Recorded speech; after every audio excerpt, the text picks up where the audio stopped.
Welcome back for episode 2 of starting a creative business completely from scratch and taking you along for the ride day by day, step by step through the highs and the lows, the wins and the losses, and every moment in between. This video series is important and you should keep watching this if you're a freelancer, a founder, an agency owner, or a creative who's stuck under a ceiling. And that ceiling could be multiple things. A lot of the time, it's adding pressure to your business, it is strangling your creativity, and it's holding you back from becoming truly profitable. Now, there are heaps of big lies in the creative industry. We're tackling them in this journey. One of them is that you can't be profitable and stay creative. Well, we think that's a big lie. A lot of creatives are compromising their creativity just to become profitable, or they're suffocating their profitability or hindering it to stay creative. Well, we believe that there is a truth that you can come to know, that is that you could become a profitable creative. Now, we're doing this business as an experiment, as a case study, live, tangible, for you to follow along. And if you haven't watched day 1, we mapped out the pitch. We called it the pitch. What are we doing? Who are we? What's this journey about? And why should you subscribe to this YouTube channel? Which, by the way, if you're not subscribed, subscribe, because there are going to be a lot of episodes we're going to be uploading ferociously and as much as we can to take you on this journey with us. Now, I'm really passionate about creatives because there was a time where my creative business, Render Studio, wasn't profitable. It was not feeling creative. And to put it simply, it just was not fun to own or to grow. Now, we have come a long way since then, following a framework that we've built called the 5 Profit Pillars. And it's a framework that's allowed us to nail marketing, sales, onboarding, delivery, and retention to take Render Studio from nothing to something. Something that I've been wondering for a while is, could I do it all again? And so this challenge, this video series, is all about starting a company we've called Vera Studio, a niche brand agency for property developers, and we're taking you along for the ride. In today's episode 2, we're calling the map. It's the plan. We're taking you through in this next call that you're about to watch, the exact plan of who are we targeting, what are we offering, what are our deliverables, and how are we going to get that in front of our customers. Watch this call. You'll get a lot out of it. And after it, I'll give you some next steps on how you can implement this into your creative business. There she is to contain my excitement. I know I haven't been for my run yet, so I'm like a ball of energy. Too much coffee today. It took the edge off, but I'm like, that's saying a lot because I'm still absolutely pumped. So today's episode, which we'll call The Plan. I love White Fox and what Marty's built with his company, where everything has a name. I love that as like a brand principle, like branding everything within your company so that it becomes an asset. So like with White Fox, they have, here's the deal. And like they'll talk about the property, like pillars in their content, but it's also their culture. If you go on any White Fox, anything, you'll instantly see it straight away. I'm doing this thing like frames by project name. Oh, right, yeah. And I'm trying to create that as like a content pillar that people come to remember. Before they even read that first line, I want them to think, oh, frames, kind of trying to get them to think that. Plan is, who is our ideal customer? Getting real clear on that. And it's okay if it's a dialogue. The whole building public thing is that there should be this conversation in the mix. It's not like, here's what we've talked about off camera that you didn't get to see. Here's our like final result. Is because people want to see like, how did you make that plan? Do you guys have flights? We're offering. So like, actually, what are we offering? We want that to be really clear for people, what we do and what we don't. So we can talk about that. And from there, it's like, okay, well, what's our brand? That's how we launched Render Studio. It was like an insane, irresistible offer just to get tangible work so that we could like very quickly produce some magic and then go to market and then demand like full package price. Because otherwise it's too slow trying to win a job. And then you get to the 6-7 week mark and you've finally landed something. Then you have to do the job. You're at the 12-week mark trying to hit customer 2, trying to speed up that process fast. Plus we need examples of what we're doing. I was sort of going through different creators on Instagram. That chick that I sent you that I really love, heaps of her stuff is like her on a photo shoot, her in like a strategy meeting, her like outside a billboard where she's done something. And I'm like, that's what's kind of kept it interesting. So in general, I think I need to just start filming that kind of stuff anyway, just so that it's not just like sit down chats. Like we can totally. I don't know if you've got something that can like hold your phone over the shoulder. You on Figma, you could record your screen a bit. Yeah. You could actually do anything. All right, everybody, here we are. building a brand new creative business in public, following a framework called the 5 profit pillars that I use to build Render Studio from nothing to something. But we're also involving you. The whole reason why we're building this business is that we want to show creatives that you can scale a profitable creative business in the industry and retain profit, and most importantly, retain creativity. The number one lie that creatives have come to believe, whether it's on their own terms or from the industry, is that you have to compromise your creativity to be profitable, or compromise your profit to like stay creative and I believe that actually you can have both. The only caveat is it takes hard work. And so we're documenting that hard work here. This is kind of what we're calling episode 2. Number 1 was day 1, and we were talking about the pitch. Like, what are we doing here? We're building on public, we're collaborating. This is episode 2. We're talking about the plan, because Alex and Alex have to figure out, what are we actually doing? How are we getting this to market? Who's the market we're serving? And so we've brought you to this episode. We've got a bit of an agenda. An update from me has been creating the content for this little series has actually been really exciting. Alex and I have been like way too excited and DMs to each other, just like the possibility of creating a really epic and profitable creative studio, Vera, but also the fact that documenting it, collaborating with other creatives, collaborating with our clients, collaborating with each other, such an exciting process. Now, we talked about it a bit in the last episode. Alex shared some great insight just on developers that we're wanting to work with are developers who are busy. And by busy means they're out there busy building homes. They're out there working with, sometimes it can take up to 100 trade partners to bring a project to market. Do we really think they need a marketing agency adding like a thorn in their side, during the process? The whole thing is that we want customers who are ambitious. Like, they're not here to just build a home on a back section. That might be part of their business model, but really we're looking for developers who are looking at the market and thinking, I'm not going to settle for like the status quo.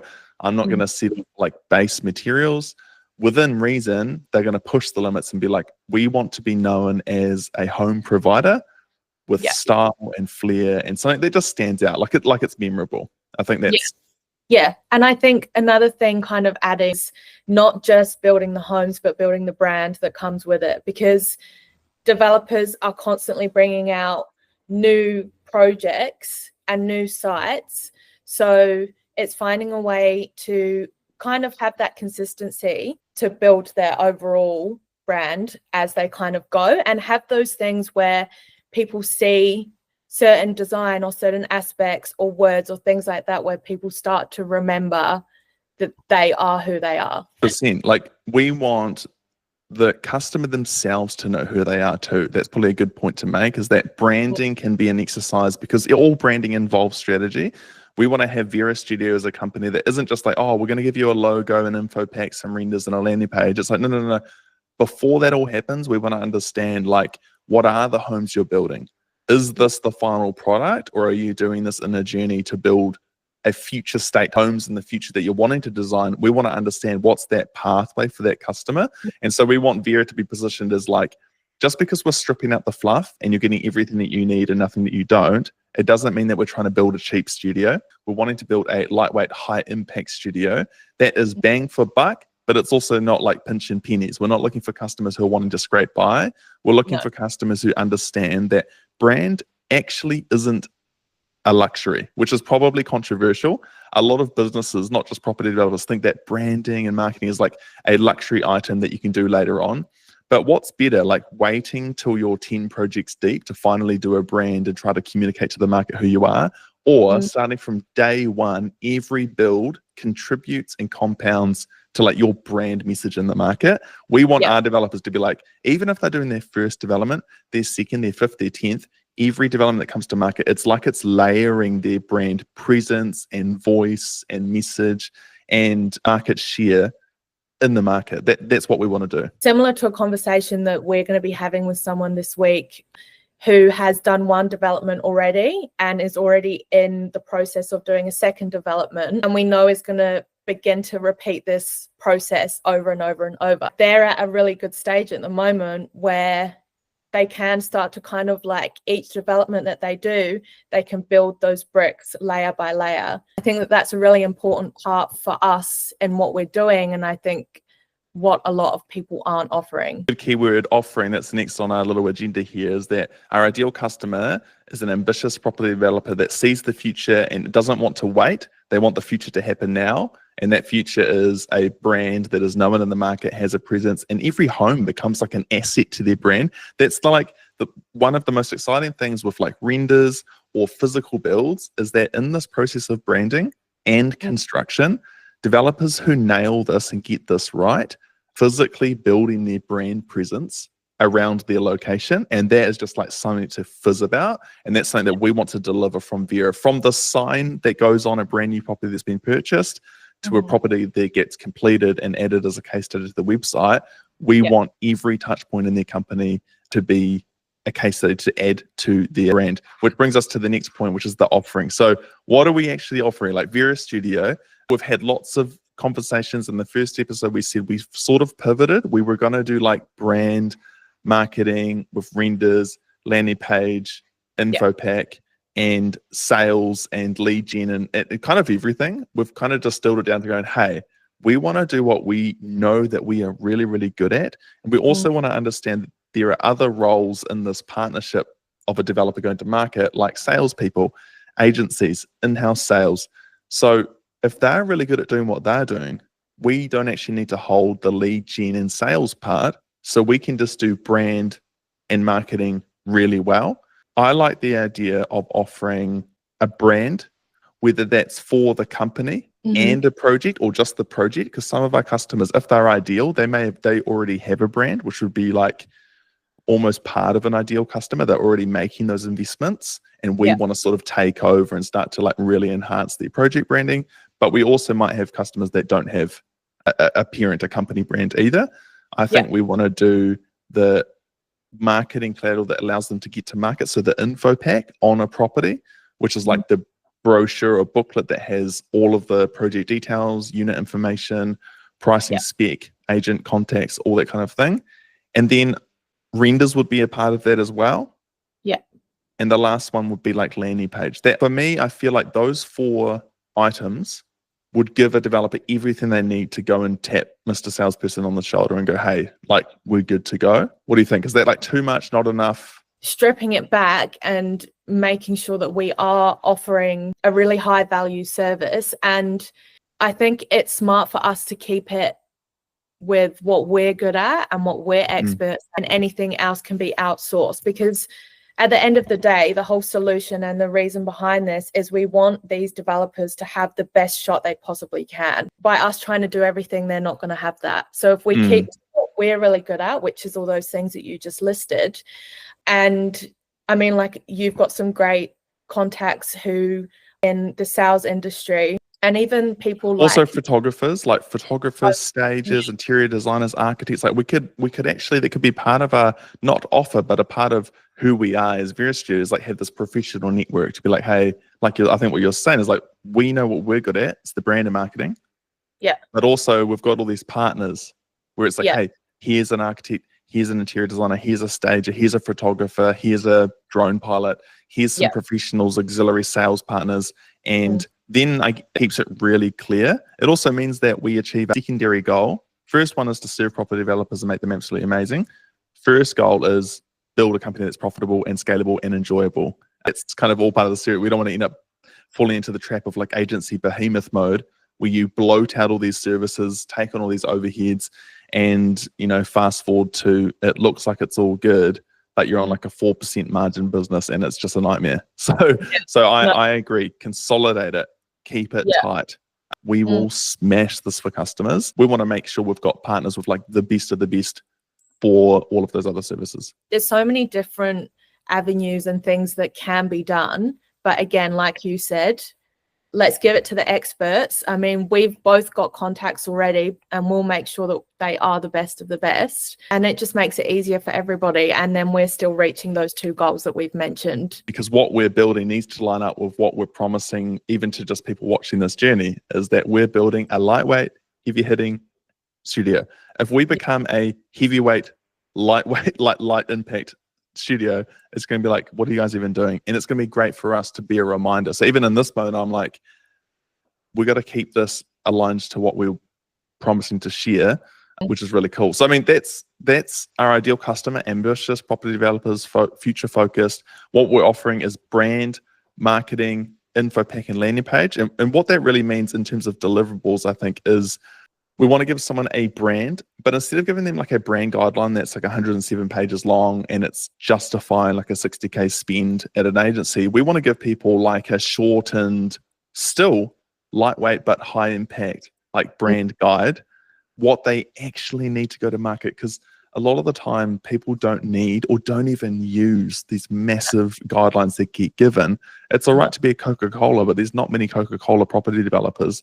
We're here to serve the like people who are agile and need to think quick, need to be able to like take a project to market like this with confidence that they've got what they need. Like, this is the logo, this is the font, this is the direction, this is the style, imagery, textures.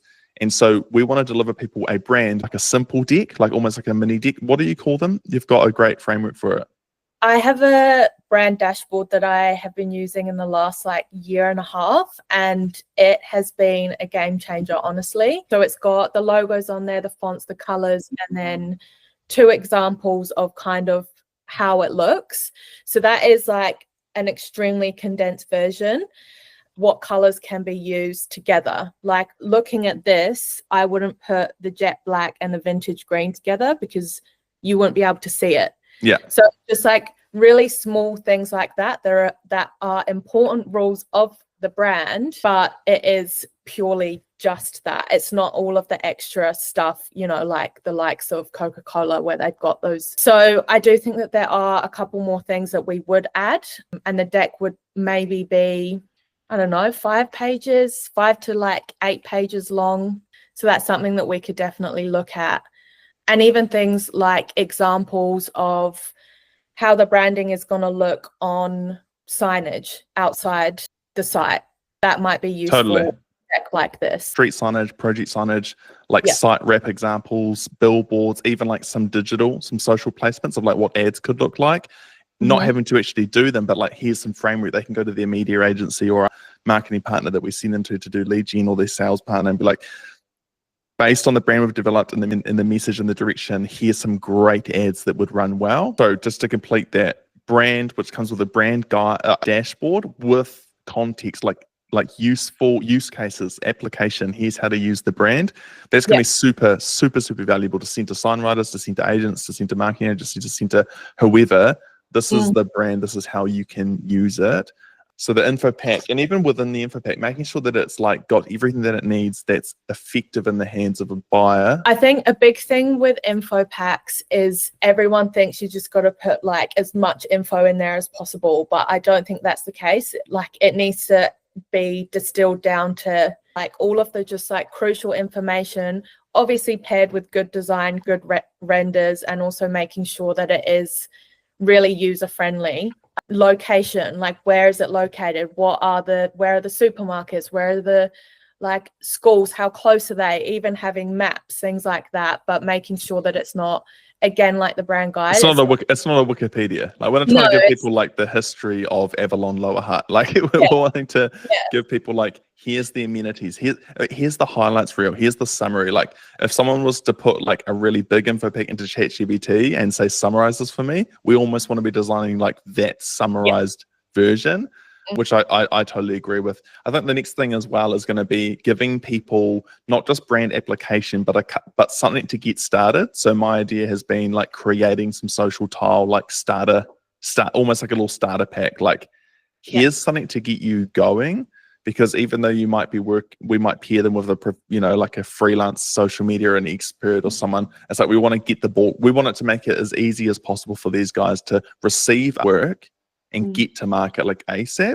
And so I think creating some templates for social will help them do that like straight away. And then the last thing would be landing page. And I think the thing with landing pages is making sure as well, just like the info pack, it's got everything that buyers need, but we want to push these guys to talk to the salesperson. Like, a landing page will never sell a development on its own. We want to woo them. We want to pull them in. We want to inform them enough till they're asking that question. Like, I just want to like know exactly, I want to go see it. Or if it doesn't exist because it's off the plan, I want to get more info. I want to talk to someone. Like, when's this getting built? Is it on track? Being really user friendly. Like, as soon as they're on that landing page, they know exactly who they are, where it's up to, and how they can make contact, and then like functionality as well. From here, we'll be able to consolidate that. I think by next episode, we want to have this all like designed and ready for people, which would be cool, just to consolidate that all into like the pitch, because that gets onto our next thing, which is our brand. And our brand also equals like the marketing as well. So like we're going to need our own refined brand, and we've touched on it a bit. I think one of the core thoughts we've had is that we want our brand to not be a distraction. We want it to be a platform. And we've had it as this idea of Vera Studio's brand, like from our website to the way that we showcase case studies on socials, all of our brand touch points is like, we want to be a canvas. So it goes on the lines of like clean slate, white or monotones, a blank canvas. And we want the image that is produced by our brand to be actually painted by the brands that we create. So like Vera shouldn't be a distraction. It should be like a canvas for our customers' brands, the brands that we produce, the renders, their projects, to add the paint, you know, to actually make them alive. And so originally we had like a burgundy brick. It was actually a beautiful color, but when you're placing renders on it, it was just like becoming too much of a collage. And it's like, we just want it to be real clear, like, wow, look at that render, or wow, look at that brand, look at that, you know, case study. And it's not like, oh, what's Vera? But it's like, it's almost like powered by Vera as opposed to like us being center stage. Yeah. And it comes back again to our core is like leading with value and providing a solution for these developers. And so by stripping that brand back and being a canvas, that again solidifies what we're trying to achieve, which is like you're the priority, and like the conversion for you and the solution for these developers that we're going to be working with is, you know, the value that we're bringing. And then that's kind of where Vera will be painted from there. So I'm interested to kind of see, I think our brand is definitely going to evolve as we kind of go through this. Totally. And I mean, we might even get to a point where, we feel like we need to put, I don't know, there might be a color that's like consistent that we're using or something like that. So we'll see what happens. Yeah, totally. And that'll be part of the process for everyone to watch. But that comes again to marketing. And this kind of comes into our first pillar and the profitable pillar framework, is that we want to make sure that at the end of the series, or by the time that we are really flying as a creative studio, we've got the 5 pillars all in motion, which is marketing, sales, onboarding, delivery, and retention. And the first one is marketing. Now, we can't do the other pillars without it. And we also can't skip a step, because I mean, how do you sell if you haven't marketed any leads and generated some awareness? And so the last thing on our agenda is talking about marketing. Now, when you're starting a creative agency, or you've got any creative business, often as the founder, as the business owner, as the creative, a line creeps into your mind and it can really frustrate you. And this is the line: if only I could get in front of my ideal customer, or reworded slightly differently, if I was in a room with my ideal customer, I know I could sell them. Like, a lot of business owners have that. And the problem there is not enough pipeline. The problem there is not enough time in front of prospects. The problem there is not enough leads. And so you can get frustrated as a creative, where you're like, I know that I am a phenomenal designer, or a phenomenal web developer, or a phenomenal photographer. My issue is that I'm not in front of my customer enough. And so step 1 in this whole pillar framework is get in front of customers like as much as possible, so that 1, we can actually learn more about the market. Like, if we get in front of 10 developers over the next week or so, we're going to hear from the horse's mouth what's going on, what do they need. We can ask them, do you value brand? Do you want to build a brand over time? Do you want your developments to be known? Whatever their responses will heavily craft like the way that we market, the way that we deliver, and the way that we actually position Vera. And so that's what we want to do almost as our next step, is that to nail marketing, we've got to know, how do we market to property developers? And the good news is that we've actually got a meeting this week with the prospect, like Alex mentioned earlier in this call. And so we're going to be meeting with them, talking. They've got a development coming up. They've shared that exact tension that we just outlined. They want to build homes that are stand out to what they want to produce, what they want to be known for. And this next project won't be their last project. It's going to be this continuation of their progress of a property developer. Yeah. And so we're having a conversation with them to go, what's your appetite? Like, how ambitious, and in the background, we might not be telling them this, but we'll be essentially asking them, are you our ideal customer? Like, are you ambitious? Do you value brand? Are you willing to invest? And through that process, we're going to be able to hopefully get our first job. And I think that's really important, is to try and get conversations. So from here, that's our next step. Get as many conversations as we can, including this meeting coming up, so that we can actually ask them. Instead of theorizing in our head, it's like, okay, what do you need? What's painful? What's your goals? How can we bridge that? How's this? And we might pitch them something, and they'll be like, you're dreaming. And we'll be like, okay, what's a slightly lesser dream? How can we position that to work? So that meeting is going to be really cool. At the start of Render Studio, we did this thing like a case study cohort, where we were just like, went to market, and I just talked to as many property developers as I could, cold DMing them on Instagram. We ran ads to actually just try and get time with them so that I could pitch our services in like a price that they would never see again. The whole goal, obviously, at that point wasn't to become a success overnight. It was just, how do I solve this issue of I need to get in front of more people? And so giving them like an outrageous offer meant that I got in front of them, I got to talk with them, we landed a few of them as jobs, we got to refine our process, practice our delivery, and then go back to the market with like a fully fledged offer. So I think that's what we're trying to do, is that we've got essentially got 2 conversations maybe over the next couple of weeks already locked in. I like what you've said about opening that conversation, and it's even as like a brand designer and kind of taking myself out of this, like just having those conversations, like instead of throwing pasta at the wall and seeing what sticks, like ask, like that's, get it from the horse's mouth. They're our idea. They're currently in that situation, building a new development. What are their struggles? Like, where are they at with things? What can't they do? What do they hate doing? I mean, even just like from very small conversations that we've had with some of these people, is they just don't have time for it, and they've got no idea when it comes to design and marketing. So where are you at? How can we help? Even people listening to this will resonate with that feeling of like, I just need to be in front of more people. I wish I just had more conversations, or I wish I had more chances. And the trap that we get into as creatives is that what we do is we go, if I'm here, so no customers or low customers, and I'm frustrated, and I'm like, I know I've got a great service to deliver, I know that I'm the best, but unfortunately I'm like the market's best kept secret. And then the destination over here, the ideal outcome is like obviously working with dream customers, being profitable, still creative, loving life, loving the business you own, and loving to grow it.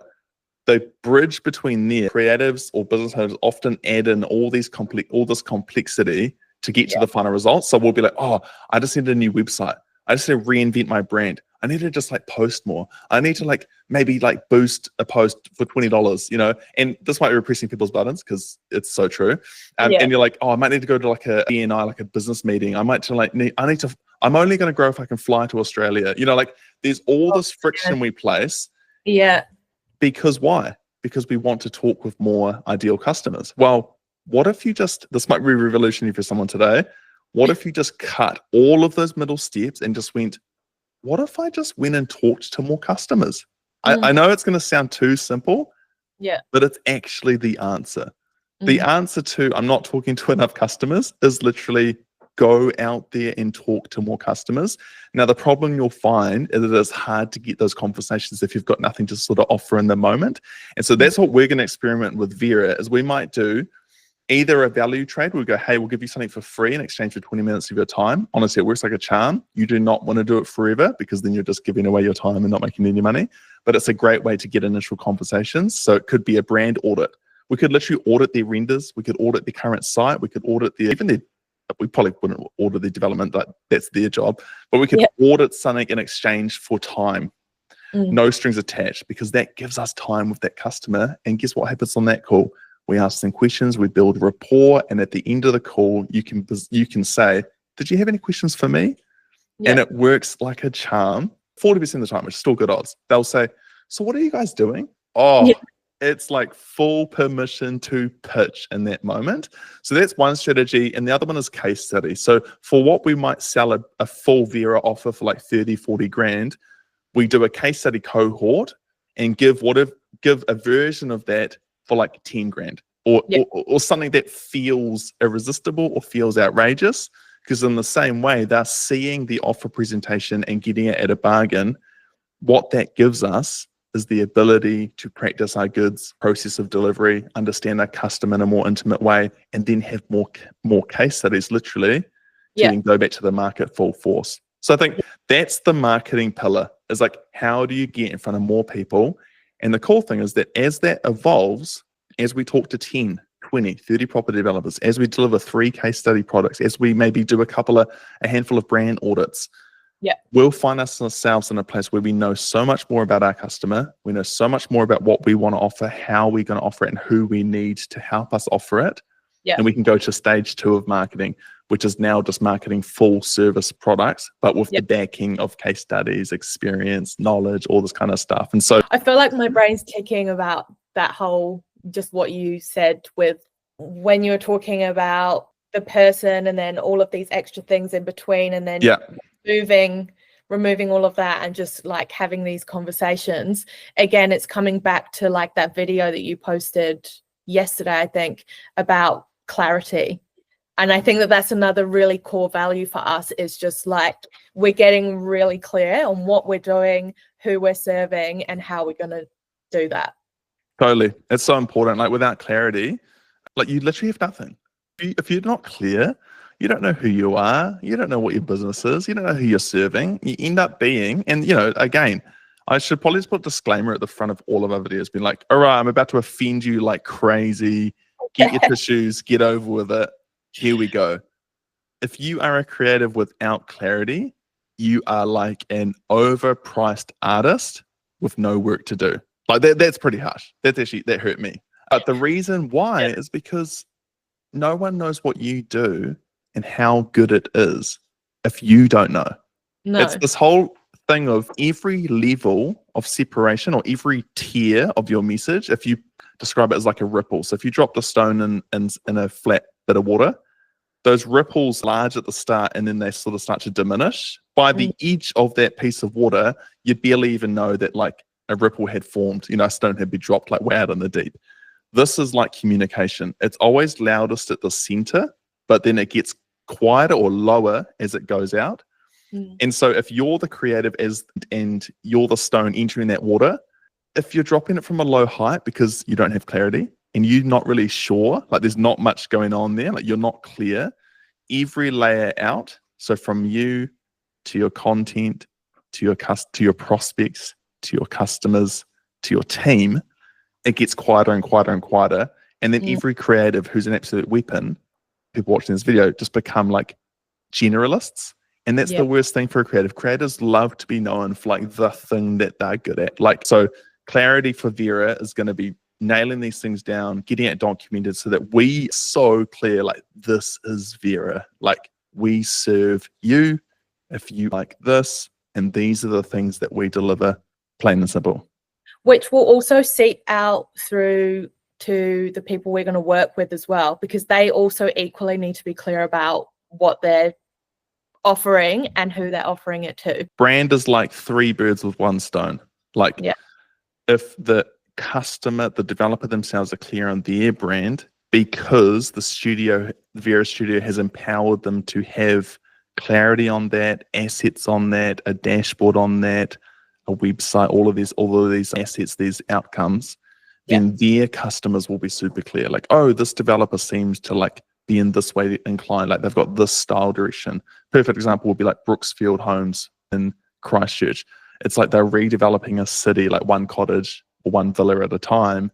And there's a physical acknowledgement by the people of Christchurch that we love that developer, because as they add more homes, they add more beauty and they don't take it away. Like that, leave a big tree here and build homes that fit in. So we want to like build brands like that, where it's like as the developer builds more homes empowered with the brand we give them, even the public around them is like, oh man, I can't wait.